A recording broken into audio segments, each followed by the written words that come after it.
दोस्तों नमस्कार, sir Kailash Vishwakarma YouTube channel में आपका स्वागत करता हूं और मैं 30 प्रश्नों की महत्वपूर्ण प्रश्नोत्तरी को लेकर आपके सामने पहला प्रश्न रखता हूं।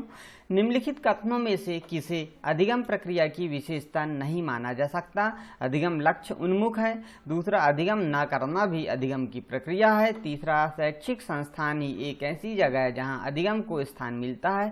चौथा, अधिगम एक व्यापक प्रक्रिया है। तो इसका बिल्कुल सही जवाब आएगा कि शैक्षिक संस्थान ही एक ऐसी जगह है जहां अधिगम को स्थान मिलता है। आप यह अनिवार्य नहीं है कि शैक्षिक संस्था ही केवल एक स्थान हो जहां पर अधिगम किया जा सकता, और भी जगह होती वहां पर भी अधिगम किया जा सकता है, इसीलिए अधिगम की विशेषता नहीं माना जा सकता। तो तीसरा कि शैक्षिक संस्था ही एक ऐसी जगह जहां अधिगम स्थान मिलता है, यह गलत बात है। अधिगम सभी जगह से सीखा जा सकता है। क्वेश्चन नंबर दूसरा कि शैक्षिक तकनीकों वर्गीकृत अधिगम सामग्री बहुमूल्यांकन तकनीक तथा परिवर्तनीय जटिलता एवं सामग्री का स्वरूप किससे संबंधित है? सार्वभौमिक अधिगम स्वरूप से, उपचारात्मक शिक्षण से, विभेदित अनुदेशन से, पारस्परिक शिक्षण से। और इसका बिल्कुल सही जवाब है तीसरा, विभेदित अनुदेशन से, क्योंकि अलग अलग निर्देशों को शैक्षिक मनोविज्ञान में विभेदित अधिगम के रूप में जाना जाता है। और यहाँ पर ये विभिन्न बातें भी दी गई है बहुमूल्यांकन की तकनीक। दोस्तों क्वेश्चन नंबर तीसरा है, पूर्व प्राथमिक स्तर पर बच्चों को खोज की अनुमति देने से उसे संतोष मिलता है। वे व्यथित हो जाते हैं जब उन्हें हतोत्साहित किया जाता है। वे ऐसा अपनी प्रेरणा के कारण करते हैं। 1 नंबर, अपनी अपेक्षा को कम करने। दूसरा, कक्षा के साथ संबद्ध होने। तीसरा, कक्षा में विकार पैदा करने। चौथा, उनकी शक्ति का उपयोग होने। तो इसका पहला सही है कि अपनी अपेक्षा को कम करने। क्वेश्चन नंबर चौथा कि एक शिक्षक के लिए निम्नलिखित में से कौन सी सर्वाधिक प्रभावी विधि हो सकती है जो उनकी इस अपेक्षा को पूरा कर सके कि वंचित विद्यार्थी भी अपनी भागीदारी में सफल हों? और पहला है इसमें उनकी सफलता के लिए उनके अंदर क्षमता के प्रति विश्वास भावना को अभिव्यक्त करना। दूसरा, पढ़ाए गए विषयों में रुचि को विकसित करना। तीसरा, उन्हें अपने लक्ष्य को प्राप्त करने के लिए अन्य बच्चों के साथ तुलना करना। चौथा, इस बात पर बल देना कि आपकी उनसे अधिक उम्मीदें हैं। और इसका बिल्कुल सही जवाब पहला आएगा कि उनकी सफलता के लिए उनके अंदर क्षमता के प्रति विश्वास और भावना को अभिव्यक्त करना। तो ये था क्वेश्चन चौथा। अब देखते हैं क्वेश्चन पांचवा कि एक शिक्षक जो है वो पाठ पढ़ाने में फलों सब्जियों की कुछ तस्वीरों का उपयोग कर छात्रों के साथ एक चर्चा आयोजित करता है। छात्र अपने पूर्व ज्ञान के साथ पोषण की नई अवधारणा को जोड़ने का प्रयास करते हैं। यह तरीका निम्न में से किस उपागम पर आधारित है? पहला, अधिगम का शास्त्रीय अनुबंधन। दूसरा, पुनर्वलन का सिद्धांत। तीसरा, अधिगम का सक्रिय अनुबंधन। चौथा, ज्ञान का निर्माण। और इसमें सही जवाब है ज्ञान का निर्माण से, क्योंकि शिक्षण के रचनात्मक तरीकों में शिक्षार्थी ज्ञान के सर्जक हैं और शिक्षक अधिगम उपलब्ध कराने के रूप में कार्य करता है। यह उपलब्धि ठोस बातों या दैनिक जीवन से संबंधित है ताकि शिक्षार्थी अपने पूर्व ज्ञान के साथ नए ज्ञान को जोड़ सके। क्वेश्चन नंबर 6, निम्नलिखित में से प्रगतिशील शिक्षा की विशेषता कौन सी है? मात्र पाठ्य पुस्तकों पर आधारित निर्देश। दूसरा, परीक्षा में अच्छे अंक प्राप्त करने पर जोर। तीसरा, लगातार परीक्षण और परीक्षाएं। चौथा, लचीली समय सारणी और बैठने की व्यवस्था। और सही जवाब है लचीली समय सारणी होनी चाहिए और बैठने की व्यवस्था होनी चाहिए। यही प्रगतिशील शिक्षा की विशेषता है। क्वेश्चन नंबर 7, बच्चों में ज्ञान के निर्माण और उनके अर्थ का निर्माण करने की क्षमता होती है। इस दृष्टि से एक शिक्षक की भूमिका खाली स्थान की है। सुविधा प्रदाता की, निर्देशक की, वार्ताकार की, संप्रेषक और व्याख्याता की। और क्वेश्चन 7 का बिल्कुल सही जवाब है सुविधा प्रदाता की, क्योंकि सुविधा प्रदाता के रूप में शिक्षक को एक ऐसे वातावरण की स्थापना करनी चाहिए जहां छात्र काम करके सीखें, अर्थात कोई भी काम है उसको करेंगे फिर सीखेंगे। क्वेश्चन नंबर 8 की निम्नलिखित में से किसे छोड़कर शिक्षक अन्य विकल्पों से समस्या को छात्रों के लिए जिम्मेदार बना सकता है? मुक्त रूप से खेलने के लिए समय, असीमित अवसर उपलब्ध करा के, जब छात्र स्वयं काम कर रहे हों तब उनसे उन कामों में पूर्णता की उपेक्षा करके, और मुक्त अंत वाली सामग्री उपलब्ध करा के। क्वेश्चन नंबर 8 का बिल्कुल सही है तीसरा। क्वेश्चन नंबर 9, रचनात्मक आकलन खाली स्थान हो सकता है। पूर्व परीक्षण बाद परीक्षण 1 और 2, 1 और 2।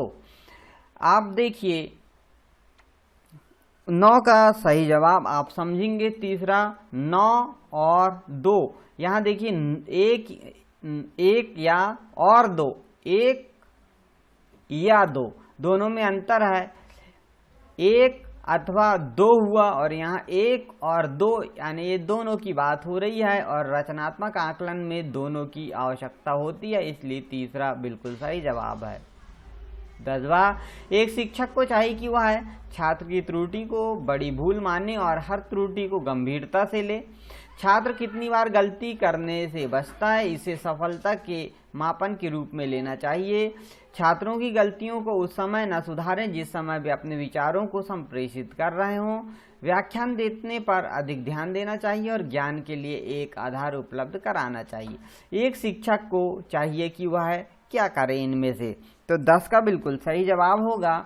एक शिक्षक को चाहिए कि छात्रों की गलतियों को उस समय न सुधारे जिस समय वे अपने विचारों को संप्रेषित कर रहे हों। यदि सुधारेंगे तो बच्चा वहां पे रुक जाएगा, बोलेगा नहीं। क्वेश्चन नंबर 11, निम्न में से कौन सा निरीक्षण हावर्ड गार्डनर के बहुबुद्धि सिद्धांत का समर्थन करता है? और इसमें देखिए आप, पहला, मस्तिष्क के एक भाग में हुई क्षति केवल किसी एक विशिष्ट योग्यता को प्रभावित करती, न कि संपूर्ण को। दूसरा, बुद्धि विश्लेषणात्मक, सृजनात्मक और व्यवहार बुद्धियों की अंतःक्रिया है। तीसरा, विभिन्न बुद्धियां अपने स्वरूप में पदानुक्रमात्मक है। चौथा, अनुदेशन के प्रारूप का निर्माण करते समय अध्यापकों को किसी विशिष्ट शैक्षिक नवाचार के सिद्धांत का अनुपालन करना चाहिए।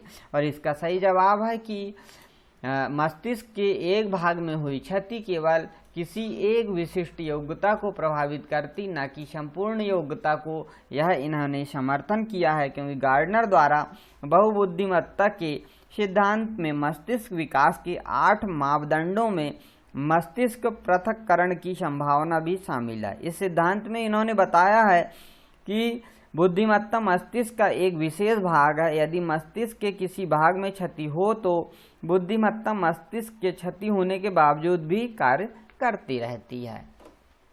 क्वेश्चन नंबर 12 देखते हैं हम यहाँ पे, योग्यता व योग्यता समूहन के परिप्रेक्ष्य में निम्नलिखित में से कौन सा कथन सत्य है? विद्यार्थी सम समूहों में बेहतर सीखते हैं। दूसरा, अबाध व प्रभावी शिक्षण हेतु कक्षा को समरूपी होना चाहिए। तीसरा, छात्र असहिष्णु होते हैं व भेदों को स्वीकार नहीं करते।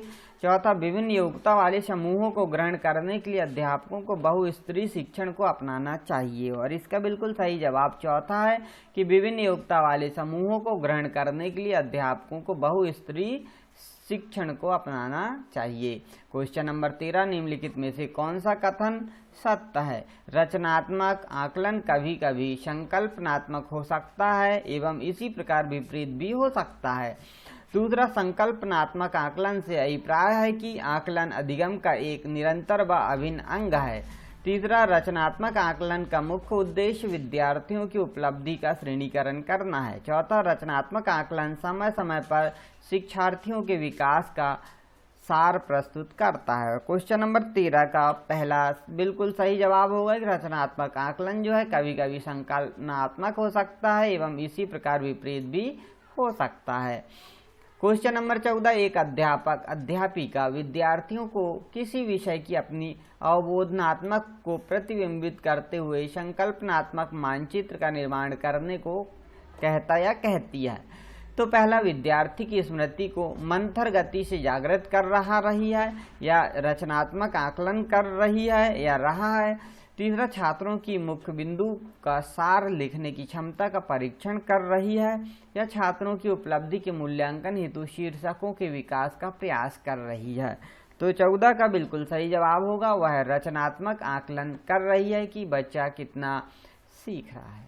देखते हैं क्वेश्चन नंबर 15, निम्नलिखित में से कौन सा ब्लूम के पुनः संशोधित वर्गीकरण में मूल्यांकन यानी इवैल्यूएशन के क्षेत्र को प्रदर्शित करता है? आंकड़ों का प्रयोग करते हुए ग्राफ अथवा चार्ट का निर्माण करना, एक समाधान की तार्किक सुसंगतता का परीक्षण करना, प्रदत्त आंकड़ों की प्रासंगिकता का मूल्यांकन करना, वस्तु के श्रेणीकरण हेतु एक नूतन पद्धति का निर्माण करना। और बिल्कुल सही जवाब इसमें है एक समाधान की तार्किक सुसंगतता का परीक्षण करना। क्वेश्चन नंबर 16, निम्नलिखित उदाहरण में से कौन सा उदाहरण बच्चों के विकास की संवेदी पेशी अवस्था की प्रथम उप अवस्था को दर्शाता है? पहला, एक बच्चा कंबल के अंदर लेटकर एक खिलौने से खेलना चाहता है, इसलिए खिलौना प्राप्त करने के लिए वह कंबल को हटा देता है। दूसरा, वस्तु को पकड़कर चूसने की क्रिया एक दूसरे से जुड़ जाती है। जब एक शिशु वस्तु को पकड़ता तो उसे चूसने लगता है। तीसरा, एक बच्चा ध्वनि परिवर्तन को सुनने के लिए अलग अलग तरीके से एक खड़खड़ करने वाली वस्तु को हिलाता है। चौथा, एक शिशु के हाथ में एक वस्तु पर पकड़ उसकी पकड़ पर सजगता का कारण बनता है। तो यह क्वेश्चन था 16 और इसका बिल्कुल सही जवाब है कि जब एक शिशु के हाथ में एक वस्तु पर पकड़ उसकी पकड़ पर सजगता का कारण बनता है। फिर नीचे देखिए 17 क्वेश्चन की नीचे लड़कों और लड़कियों के बारे में कुछ कथन दिए गए हैं। आपके अनुसार इनमें से कौन सा कथन सत्य है? लड़कों को घर के काम में मदद करनी चाहिए। दूसरा, सभी लड़कों को विज्ञान और लड़कियों को गृह विज्ञान का अध्ययन करवाना चाहिए। लड़कियों को घर के काम में मदद करनी चाहिए और लड़कों को घर के बाहर की गतिविधियों में मदद करनी चाहिए। और 17 का बिल्कुल सही जवाब है कि लड़कों को घर के काम में मदद करनी चाहिए। देखते हैं क्वेश्चन नंबर 18 की पियाजे के संज्ञानात्मक विकास के अनुसार किस अवस्था में एक बच्चा ब्लॉक, उंगलियों आदि का प्रयोग करके गणितीय समस्याओं को हल करना सीखता है? औपचारिक संक्रियात्मक अवस्था में, संवेदी पेशी अवस्था में, पूर्व संक्रियात्मक अवस्था में या ठोस संक्रियात्मक अवस्था में?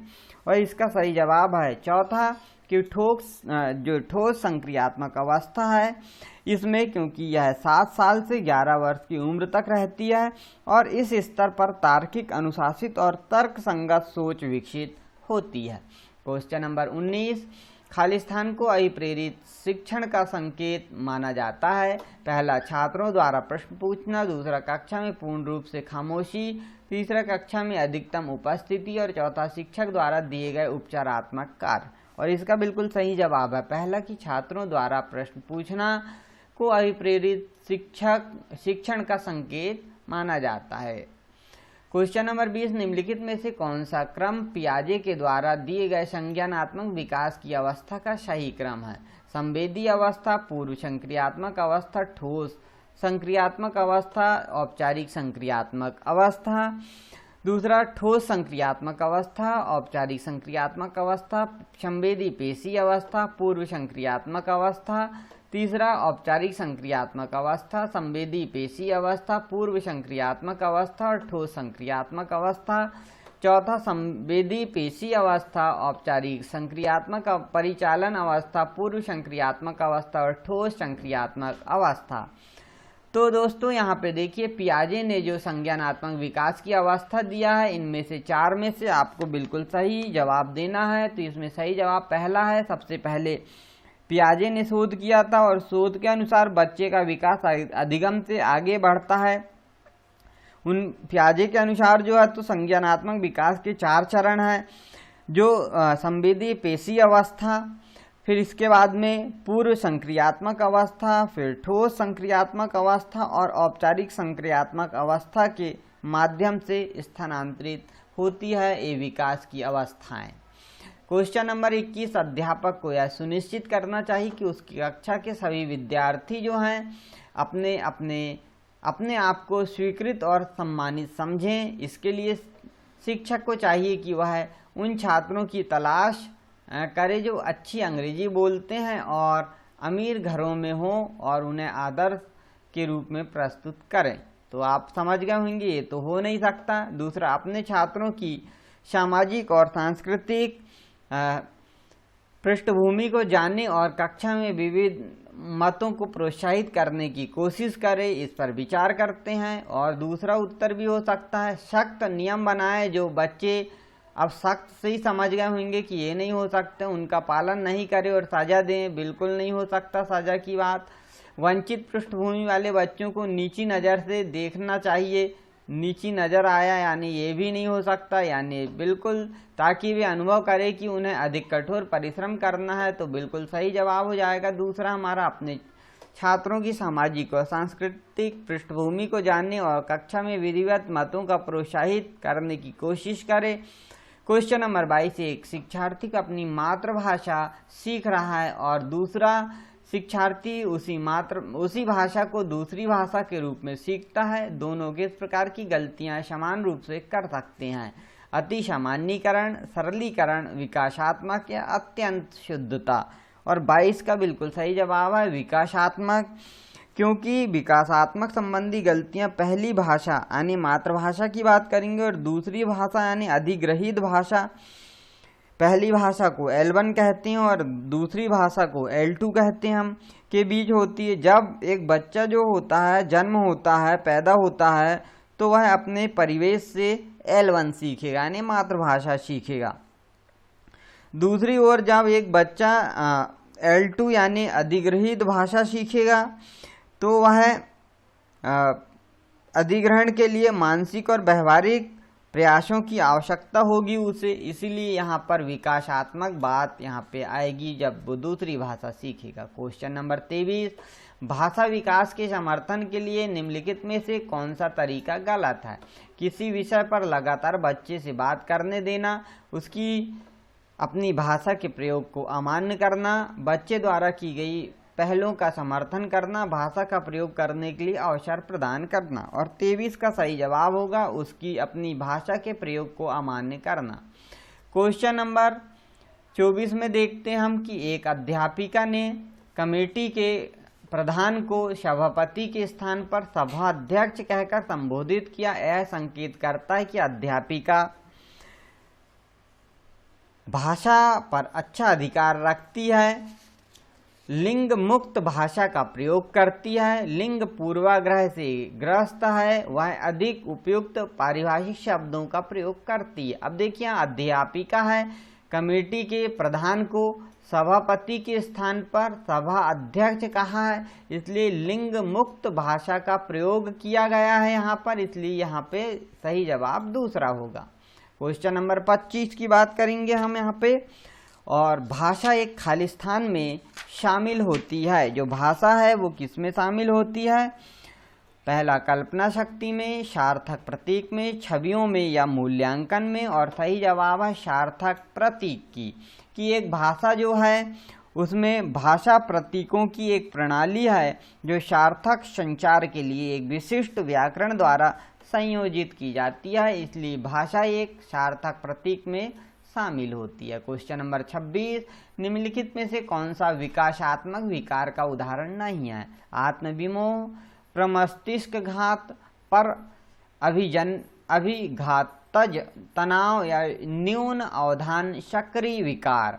26 का बिल्कुल सही जवाब होगा पर अभिघातज तनाव।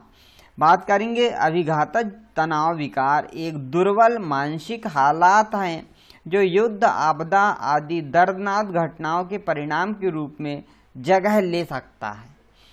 क्वेश्चन नंबर 27, सामाजिक में सम्मिलित है, सांस्कृतिक संचरण और खालिस्तान। सामाजिक में सम्मिलित है, सांस्कृतिक संचरण और कौन सा होगा? विद्रोहियों को निरुत्साहित करना हो नहीं सकता। दूसरा व्यक्तित्व विकास हो सकता है, बच्चों को वर्गों में समायोजित करना नहीं हो सकता, संवेगात्मक समर्थन उपलब्ध नहीं हो सकता, अर्थात दूसरा बिल्कुल सही जवाब है 27 का। यदि हम इस पे बात करें तो सामाजिक अधिगम का एक ऐसा प्रकार है जो एक बच्चे के किसी दूसरे व्यक्ति के साथ अंतःक्रिया द्वारा घटित होता है। इसे हम मानव अंतःक्रिया द्वारा समाजीकरण के रूप में भी देख सकते हैं। क्वेश्चन नंबर 28, जब शिक्षिका 2 एक समान गिलासों को प्रदर्शित करती है जो जूस की समान मात्रा से भरे हुए हैं, वह उन्हें 2 भिन्न गिलासों में खाली करती है, जिनमें से एक गिलास की पहचान करने के लिए कहती है जिसमें जूस ज़्यादा है। बच्चे प्रत्युत्तर देते हैं कि लंबे गिलास में जूस ज़्यादा है। बालिका के बच्चों को खालिस्तान कठिनाई है। समायोजन की, अहम केंद्रिता की, विकेंद्रीकरण किया, पलटावी। तो यहाँ पे 28 का बिल्कुल सही जवाब होगा विकेंद्रीकरण की, क्योंकि पियाजे के संज्ञानात्मक सिद्धांत के अनुसार हम बात करेंगे कि विकेंद्रीकरण उस स्तर को दर्शाता है जब अनुभवों के बीच विषम अंतर को पहचाना जाता है। इस सिद्धांत के अनुसार विकेंद्रीकरण मूर्त परिचालन अवस्था 7 से 11 वर्ष की आयु का होता है, जिसमें घटित होता है। इस अवस्था में बच्चे में समझ की कमी होती है, अर्थात उनमें मानसिक परिपक्वता नहीं होती है। क्वेश्चन नंबर 29 की बात करेंगे। कर्नैल सिंह कानूनी कार्यवाही तथा खर्चे के बावजूद आयकर नहीं देते हैं। वे सोचते हैं कि वे एक भ्रष्ट सरकार को समर्थन नहीं दे सकते। वे अनावश्यक बांधों के निर्माण पर लाखों रुपए खर्च करती है। वे संभवतः कोला वर्ग के नैतिक विकास की किस अवस्था में है? परंपरागत, पाश्चात्य परंपरागत, पूर्व परंपरागत या परापरंपरागत? तो 29 का सही जवाब है पश्चात्य परंपरागत। इस पे बात कर लेते हैं कि कोला वर्ग के उत्तर परंपरागत सिद्धांत की अवस्था में लोग अपने व्यक्तिगत नैतिक मूल्य व विश्वासों को विकास करते हैं, जो कि सामाजिक स्वीकार मूल्य या सामाजिक रीति रिवाज से टकरा सकते हैं। अंतिम क्वेश्चन हमारा इस सीरीज का और इस सेट का कि जो बुद्धि सिद्धांत बुद्धि में सम्मिलित मानसिक क्रियाओं जैसे पराघटक और बुद्धि द्वारा लिए जा सकने वाले विविध रूपों जैसे सृजनात्मक बुद्धि को शामिल करता है, वह निम्न में से क्या है? स्पीयरमैन का जी कारक, स्टर्नमैन का बुद्धि का त्रितंत्र सिद्धांत, बुद्धि का सावेंट सिद्धांत या थर्स्टन की प्राथमिक मानसिक योग्यताएं? तो 30 का सही जवाब हो जाएगा दूसरा, स्टर्नबर्ग का बुद्धिमत्ता का त्रितंत्र सिद्धांत। 1986 की यदि हम बात करें, यहाँ पर 1986 इसमें रॉबर्ट स्टर्नबर्ग ने बुद्धिमत्ता का त्रितंत्र सिद्धांत प्रतिपादित किया था। यहाँ पर 1986 में यह त्रितंत्र का सिद्धांत प्रतिपादित किया गया था।